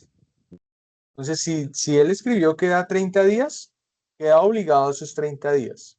Es decir, acuérdense que en materia de contratos, la autonomía de la voluntad permite que las partes incluso modifiquen ciertas condiciones de la ley. O sea, la ley es supletoria cuando las partes no dicen nada respecto a un punto, a un asunto del contrato, pues la ley entra y suple el vacío. Pero las partes tienen derecho a modificar lo que diga la ley, siempre y cuando esa modificación pues no altere, no atente contra el orden público, la buena moral, las buenas costumbres. Entonces, el modificar un término de esos no va a atentar contra el orden constitucional, ni contra las buenas costumbres, ni contra la moral. Entonces, se puede acordar, se puede poner un término más alto, y en ese caso, el oferente va a estar obligado, sí, queda obligado a cumplir la oferta durante esos 30 días o 20 días que puso en la oferta, ¿sí? Y el momento de la comunicación activa la irrevocabilidad, es decir, cuando el oferente comunica al destinatario la oferta, la propuesta de contrato, se hace irrevocable, ¿sí? Se hace irrevocable. O sea, es decir, que no se puede echar para atrás el oferente. Y se hace irrevocable pues dentro del término que tenga el destinatario para aceptar, porque si se vence el término que tenía el destinatario para aceptar y no se manifestó, pues se libera el oferente de esa irrevocabilidad, o sea, se vuelve revocable si pasado el término de los 6 días, si es por escrito y no se dio un término, o el término que se haya dado, o si verbalmente no se dijo nada. Si no se manifestó, no se aceptó inmediatamente. Y el tercer elemento es la intención seria de obligarse. Es decir, que la oferta o la propuesta de contrato debe reflejar una voluntad seria y definitiva de contratar en las condiciones de la propuesta, ¿sí? Si la otra parte acepta. Es decir, las propuestas hechas en broma por cortesía o como simple sondeo no configuran la oferta formal en el sentido jurídico. Es ser una oferta seria. El artículo 846 del Código Comercio pues nos habla de la irrevocabilidad, que es el principio cardinal de la oferta. Dice, la propuesta será irrevocable, de consiguiente, una vez comunicada, no podrá retractarse el proponente, so pena de indemnizar los perjuicios que con su revocación cause al destinatario. ¿Sí? Lo que les decía ahorita, una vez comunica el oferente la oferta y esté dentro del término para aceptarla el destinatario, no puede revocarla el oferente, queda obligado, ¿sí? Y si se retracta, pues estará obligado a indemnizar los perjuicios al destinatario. El principio general, Colombia adopta el sistema de irrevocabilidad de la oferta, a diferencia de otros ordenamientos, como el anglosajón. El anglosajón sí se permite la revocatoria de la oferta. En nuestro derecho chileno, civil y francés, no, colombiano, no se permite la revocabilidad de la oferta. Bueno, hay una excepción, ahorita la miramos, donde la oferta es revocable hasta antes de la aceptación. Es decir, en Colombia sí, no, mentiras. En Colombia sí hay una opción para poderse retractar o para poder revocar la oferta, pero ya la vamos a mirar. Una vez comunicada la propuesta al destinatario, el oferente queda atado a sus términos durante el plazo de vigencia de la oferta. ¿Sí? Como les decía, obliga. Si el proponente se retracta, deberá indemnizar todos los perjuicios causados al destinatario, incluyendo los derivados de la confianza legítima depositada en la oferta. Ahora, en el tema de la oferta hay una cosa que es el tema de la subsistencia, es decir, que la propuesta subsiste a pesar de que fallezca o entre en un estado de incapacidad, por ejemplo, un estado de incapacidad de interdicción, el oferente, o que fallezca el oferente una vez se ha hecho la propuesta, ¿sí? Por ejemplo, el oferente lanza la propuesta, da 30 días al destinatario, pero a los 6, 7 días muere el oferente. ¿Qué pasa con esa propuesta, con esa oferta? ¿Qué pasa si el destinatario acepta o decide aceptar? ¿Qué pasa? ¿Cierto?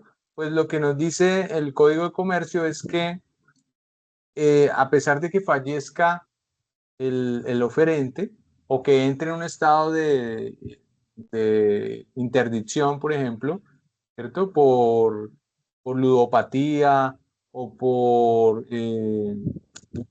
dilapidación, ¿cierto? O por enajenación mental, nos dice que la oferta va a seguir siendo vinculante y que los herederos o representantes legales quedan vinculados por la oferta, es decir, los herederos tendrían que dar cumplimiento a la oferta en el caso de que fallezca la persona. Falleció la persona, estaba ofreciendo vender una finca, hizo la oferta, fallece, le toca a los herederos, si el destinatario aceptó la oferta, le toca a los herederos cumplir la oferta, venderle la finca a esa persona, ¿sí? Si esa persona aceptó. Imagínense eso, eso es una locura, ¿no? Es decir, que el destinatario podría exigirle a los herederos el cumplimiento de la oferta. Hay una excepción en este caso, y es que cuando quien fallece, la excepción es que cuando la oferta, digamos, está basada, está basada en una relación intuito personae, un contrato intuito personae. Un contrato intuito personae es aquel contrato que se realiza por la calidad o sí, por las condiciones o calidad de una de las partes, ¿sí? Por ejemplo, yo quiero mandar a hacer un cuadro, pero quiero mandar a hacer un cuadro, no cualquier cuadro, sino por ejemplo un cuadro no sé, del maestro Obregón o de Botero, ¿cierto? Pero entonces es un cuadro de Botero el que yo quiero encargar, ¿cierto? Yo quería que me lo pintara era Botero, pero Botero fallece, ¿cierto? Como Botero fallece, pues ya no puede cumplir él. Yo quería es que fuera él el que pintara el cuadro. Entonces, como era un contrato intuito personae, por la condición o la calidad de la persona, pues ahí sí se puede revocar la oferta. En ese caso se podría revocar la oferta. Bueno, los artículos 847 y 848 del Código de Comercio nos hablan de otra modalidad de la oferta que es la policitación, que es la oferta al público. Cuando los establecimientos de comercio, por ejemplo, anuncian sus productos y sus precios, cuando los tienen en las vitrinas y en los mostradores y con el precio, o cuando hay circulares o catálogos o publicidad o revistas de ciertos artículos que se están vendiendo, ¿cierto? Entonces, aquí el 847, aquí dice, la ley distingue con precisión los efectos vinculantes de las ofertas según su destinatario y del medio en que se formula. El 847 nos habla de las circulares, los prospectos y los catálogos. Es decir, las ofertas de mercaderías con indicación de precio dirigidas a personas no determinadas en circulares, prospectos o cualquier propaganda escrita no son obligatorias para quien las hace. Son simples invitaciones a que el público haga sus propias ofertas. Es decir, como cuando yo, por ejemplo, no sé, imprimo una publicidad y digo que estoy vendiendo helados, ¿cierto? O que vendo zapatos o vendo tenis y empiezo a repartir esa publicidad. Ahí, digamos que no estoy obligado, no estaría obligado como tal, porque lo que estoy haciendo es una invitación a negociar, a que la gente me haga ofertas de precios y a que me compren. Pero entonces, ahí digamos que no se obliga, ¿cierto? Ahora, si la circular o el catálogo se dirige a una persona determinada, y no contiene salvedad alguna, entonces sí es obligatoria para el oferente. No sé, digamos que que un almacén me haga una cotización de unos tenis o unos zapatos y me la envíe personalmente o vaya dirigida a mí personalmente. Ahí sí estaría obligada, digamos, el oferente a cumplir con esa oferta porque está determinada, ¿cierto? Ahora, lo que lo que se ofrece en vitrinas, mostradores y establecimientos. Las ofertas que hagan los comerciantes en vitrinas, mostradores y demás dependencias de sus establecimientos de comercio, con indicación del precio y de las mercaderías ofrecidas, son obligatorias mientras tales mercaderías estén expuestas al público, ¿sí? Es decir, si usted tiene allá en su estante expuesto que vende estos tenis en 400.000 pesos, a pesar de que ahorita estén valiendo, costándose 750, pero como usted lo tenía ya con 400, usted ya no y alguien llega y le dice, se los compro.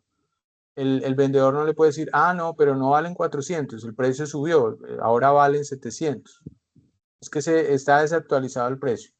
No, en ese caso estaría obligado ese comerciante a vendérselas en el precio que está anunciado allí en la vitrina, ¿sí? Ahí el tema es probatorio, ¿no? Ahí el tema es probatorio, pero si uno lograra tomar una foto y guardar evidencia de que usted está aceptando la oferta en el momento en que están expuestos y con el precio, y le dicen que no le van a cambiar el precio, ahí usted tendría, digamos, los recursos para poder reclamar el cumplimiento. Si no tiene cómo probarlo, pues ahí sí difícil, ¿no? Pero en principio quedaría obligado el oferente a vender en el precio que tenga allí en la vitrina. Igualmente, la oferta pública de géneros determinados o de un cuerpo cierto por precio fijo es obligatoria hasta el día siguiente al del anuncio. Es decir, que si el anuncio lo quitaron hoy, no es que ya hoy desapareció la obligatoriedad de la oferta, perdura hasta mañana, ¿sí? Pero estaría vigente hasta el día siguiente. El tema también ahí es probatorio. ¿Cómo probamos eso? ¿Cuándo se levantó el anuncio? ¿Cierto? Y el 849 nos habla de la terminación por agotamiento de existencias, que es una forma, digamos, en la cual el oferente se libera de la obligación de dar cumplimiento a la oferta. Y es cuando él llega al comprador y le dice, oiga, venga, mire, acabo de leer que están vendiendo, aquí dice que tales tenis a 400.000 pesos, quiero comprar un par. Y le dice el dueño del establecimiento, uy, su merced, se me acabaron los tenis, están agotados, o sea, ya se me acabaron las existencias. En ese momento, digamos, queda liberado el oferente de esa oferta, ¿cierto? Quedaría liberado. Plazos de aceptación según la clase de oferta. Ojo, si la oferta es verbal, y verbal puede ser de manera presencial o de manera telefónica, mediante una llamada, el plazo para aceptar la oferta debe debe aceptarse en el acto de oírse, es decir, inmediatamente, ¿sí? Sin respuesta inmediata, la oferta expira. Si me llaman a hacerme esa oferta y yo digo no, gracias, o déjeme pensarlo y después lo llamo, ya, ahí expiró el plazo, ¿sí? El teléfono se asimila a la presencia, claro. Y si es presencial, verbal, pues ahí mismo también, en el mismo instante, ¿cierto? Si es escrita la oferta, si se envía de manera escrita, y si es en el mismo lugar de residencia, pues se tendrán 6 días siguientes a la fecha de la propuesta, días hábiles, ¿cierto? Y si es escrita en un lugar distinto, por ejemplo, en otra ciudad, y se va a enviar por escrito a otra ciudad o a otro país, pues los 6 días se comienzan a contar después del término de la distancia. Término que dure, digamos, el envío de la comunicación y en que llegue al oferente, al destinatario, perdón, ¿sí? Y 6 días sin nada se dijo, ¿no? Porque si se dice, si se habla, se estipula otro término, pues será ese término que haya estipulado el oferente. Cuando hay un plazo determinado por las partes, es decir, cuando el oferente dice, mire, le doy tanto tiempo, ¿sí? 30 días, 20 días, pues será ese término, ¿cierto? Será ese término que el oferente haya fijado expresamente, porque prima la autonomía de la voluntad allí. ¿Listo? Bueno. Ahora viene la aceptación. ¿Qué pasa con la aceptación? Una vez se da dentro de estos términos y según esas formas de comunicarse. La aceptación, ¿qué ocurre con la aceptación? Pues que la aceptación genera el nacimiento del contrato, ya se perfecciona, ¿sí? Se obliga el oferente y quedan atadas las partes a celebrar ese contrato, así como lo ofreció el oferente.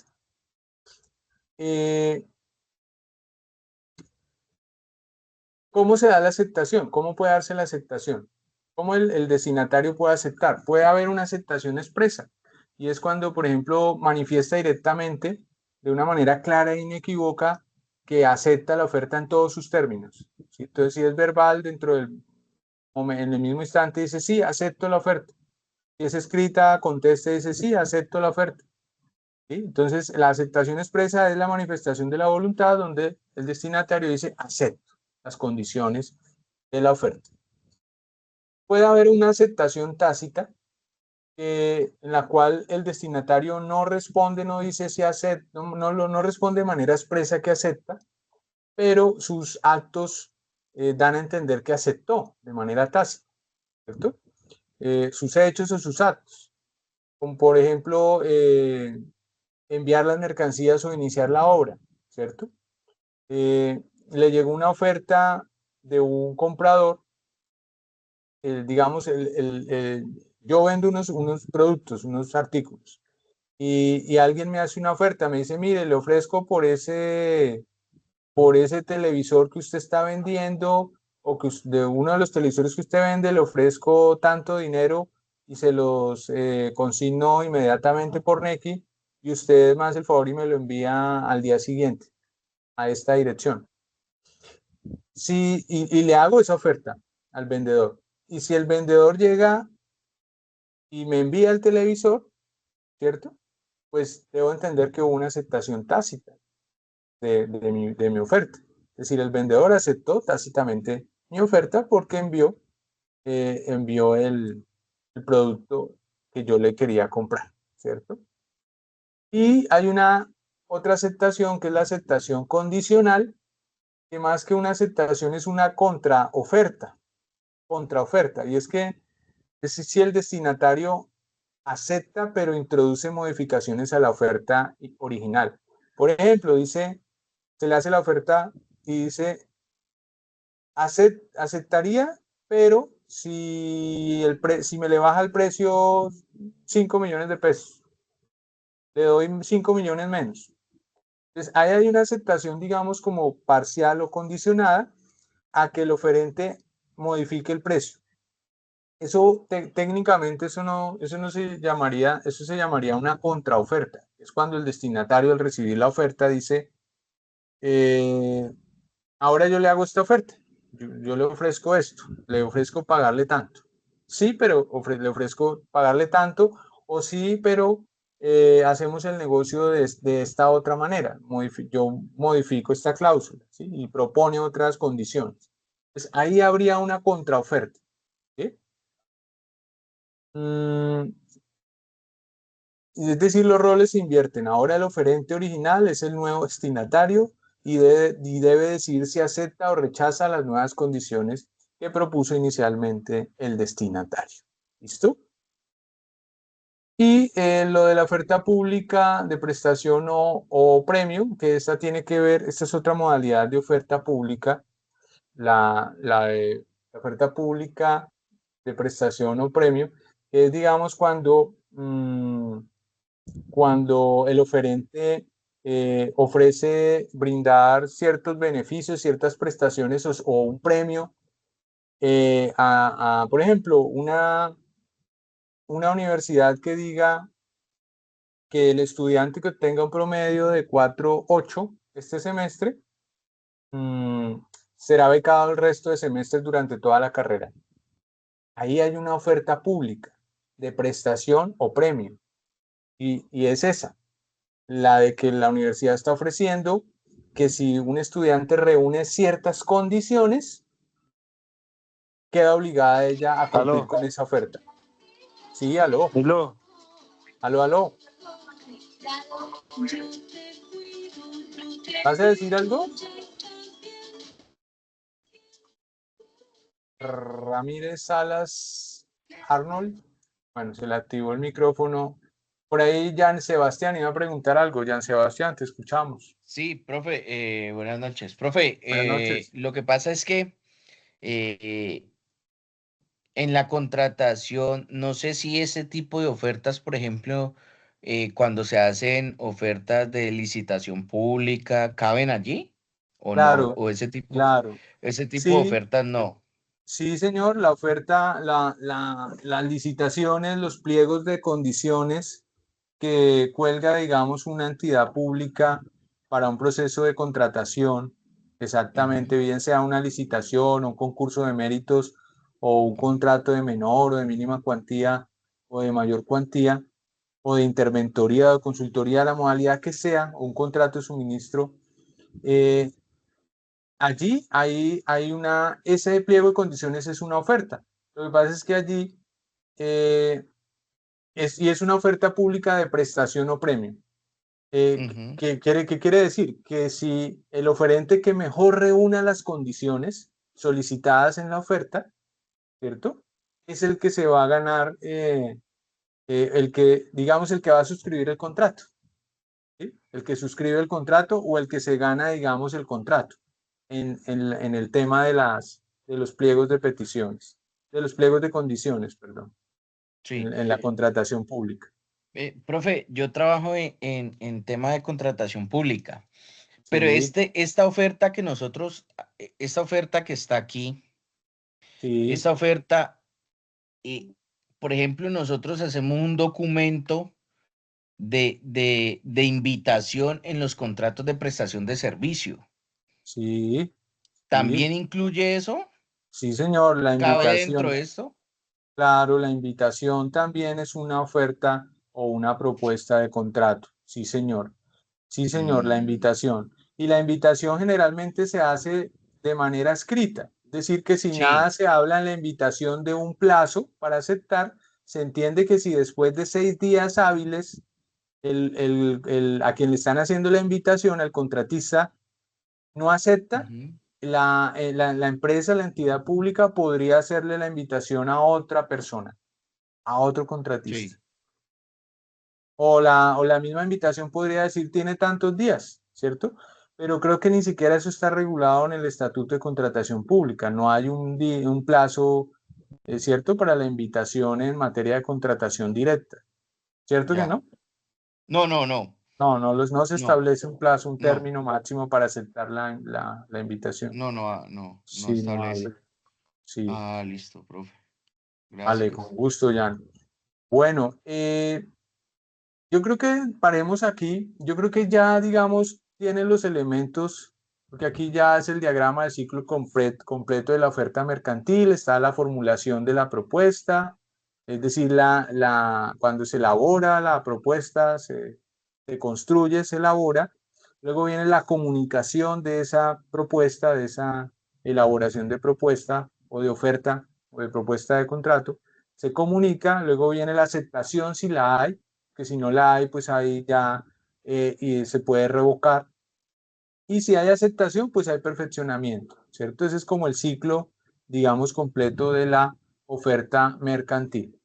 Entonces aquí yo les traía unos ejemplos, ¿cierto? Por ejemplo, en la oferta verbal, el tiempo es esencial. Dice, en una reunión en Villavicencio, un colega dice, te vendo mi oficina en el centro por 200 millones, 50% hoy, 50% en un mes. El destinatario no responde en el acto y llama al día siguiente para aceptar. Resultado, el contrato no existe. Según el artículo 850, la oferta verbal debe aceptarse en el acto. Al no haber respondido de inmediato, la oferta murió legalmente. Caso 2, oferta escrita. La irrevocabilidad protege al destinatario. Dice, una empresa de Bogotá envía correo electrónico el lunes 16 de marzo proponiendo servicios legales por 5 millones mensuales sin plazo fijado. El viernes 20 intenta retractarse. Resultado, la empresa debe indemnizar perjuicios si el destinatario renunció a otros clientes basándose en esa oferta. Esa pérdida es un perjuicio indemnizatorio derivado de la revocación ilegítima. Claro, un destinatario puede llegar a tener un perjuicio. Por ejemplo, si rechaza otra oferta por aceptar esta, le puede generar un lucro cesante o un daño emergente, ¿cierto? Que es lo que entraría tendría que entrar a probar el destinatario para poder cobrar esa indemnización de perjuicios, si hubo lucro cesante y daño emergente o si solo hubo uno o hubo los dos daños, los dos tipos de daño. Y en el tercer caso, en la contraoferta, el acepto pero, es decir, el acepto pero con condición, un proveedor propone 100 resmas de papel por 1.500.000, entrega inmediata. El destinatario responde, acepto, pero la entrega debe ser en 15 días. Entonces, ahí hay una contraoferta, ¿cierto? Resultado es que no hay contrato todavía, pues el artículo 855 del Código de Comercio califica esto como una contraoferta. Los roles se invierten, ahora es el proveedor quien debe decidir si acepta las nuevas condiciones de entrega de la propuesta. Y el cuarto caso, el de la vitrina, el precio expuesto obliga. Dice, un concesionario exhibe una SUV con letrero, única unidad, 120 millones de pesos. El cliente entra con el dinero y el vendedor dice que hoy el precio subió a 135 millones. Miren eso. Resultado, el concesionario está obligado a vender en 120 millones de pesos el carro, de acuerdo al artículo 848, porque la mercancía estaba expuesta al público con un precio, lo que configura la oferta vinculante mientras esté en el establecimiento, la policitación en vitrinas, lo que miramos ahorita, el artículo 848. Bueno, aquí hay un comparativo según el tipo de situación. Bueno, y esto, digamos, ya como el resumen normativo y los puntos críticos y la síntesis. Digamos que ya básicamente estudiamos todo lo necesario de la propuesta, de la oferta o propuesta de contrato, que es, digamos, el tema esencial que ustedes necesitaban estudiar, entender un poco para poder elaborar allí esa actividad entregable, porque allí les pide precisamente que elaboren todo un ejercicio, ¿no? Que inventen un caso, que construyan un caso, ¿cierto? Que construyan un caso donde, digamos, se evidencie la propuesta, el contrato, la oferta, donde se evidencie el medio, la forma en que se está comunicando, donde se manifieste también la aceptación, cómo se acepta, y que finalice, digamos, con una firma por lo menos de la promesa del contrato o una firma del contrato, ¿sí? Del contrato que se ofrece, donde esté en el nombre de las partes, la identidad de la cosa. Creo que les habla específicamente en un contrato de compraventa, si mal no estoy, creo que es, sí, un contrato de compraventa, pero no sé si es de un vehículo, dice creo que de un vehículo o de un bien inmueble. Es decir, parece que pueden escoger cualquiera de esas dos situaciones como caso para el ejemplo. Y es, digamos, elaborarla con base ya, digamos, en esta regulación y en el funcionamiento de la oferta, ¿sí? Entonces ya es elaborar un ejercicio, un documento claro, donde se dé evidencia y trazabilidad de este acto jurídico que en principio es un acto jurídico unilateral que termina convirtiéndose luego en un acuerdo de voluntades. Cuando hay aceptación, se vuelve una convención o un contrato, ¿cierto? Y ya pues muta a convención o a contrato. Bueno, esto digamos, este ejercicio lo hice como para no dejarlos allí ustedes volando solitos con el tema de la oferta sin haberse visto nada. Sin embargo, allí en los recursos de lectura que trae el aula, allí también hay información sobre el tema de la oferta, entonces también leer allí eso y leer los artículos de los que les mencioné ahorita en la clase y listo, con eso ya resuelven esa actividad. La idea era esa hoy y pues continuaremos en esa metodología. La primera ahorita haremos clase y la siguiente analizaremos, resolveremos dudas, inquietudes, preguntas y si hay actividad entregable cerca, pues hablaremos del tema de esa actividad entregable si dentro de lo que vayamos explicando no se ha tocado el tema, ¿sí? Pero la idea sí es tener una secuencia ordenada de los temas del curso, de la asignatura, para que ustedes entiendan de qué va bien la asignatura y no que se estudien los temas por allá desordenadamente y por separado solo por dar cumplimiento a una actividad entregable o a una nota.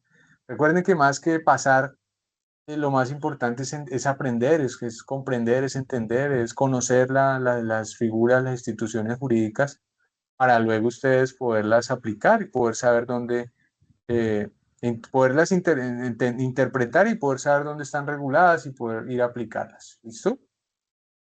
Bueno, se me fueron las 2 horas en esto. Quería tener la oportunidad de resolver preguntas y dudas y todo, pero no puedo porque ya son las 6:57 y yo debo entrar a una clase ahorita ya en 3 minutos, de 7 a 9. Entonces eh, les voy a pedir disculpas por no haberles dado más tiempo de pronto para hacer preguntas y aclarar dudas, pero les prometo que en el próximo encuentro les daré un espacio más para dudas, preguntas, inquietudes, pero pues la intención era ayudarles con esa actividad entregable en esta segunda hora. ¿Listo? Sí, profe, para la próxima clase, que sería el próximo miércoles, Sí, sí. tengo una dudita sobre la entrega, entonces pues ahí estaré preguntando sobre eso. Claro, ¿Listo? claro que sí, Sebastián, claro que sí. Listo. Listo. Gracias, profe. Vale, bueno. Bueno, entonces les agradezco mucho la asistencia y les pido disculpas por tener que irme así sin haberlos escuchado, pero bueno, ya en 2 minutos debo conectarme y tengo que hacer como una pausita breve, pararme, tomar agüita y seguir. ¿Listo? Muchas Entonces, gracias. una Buena la feliz clase. noche para ustedes. Perfecto, doctor. Muy cordial. Gracias, Muchas profe. Que gracias. estén muy bien. Chao.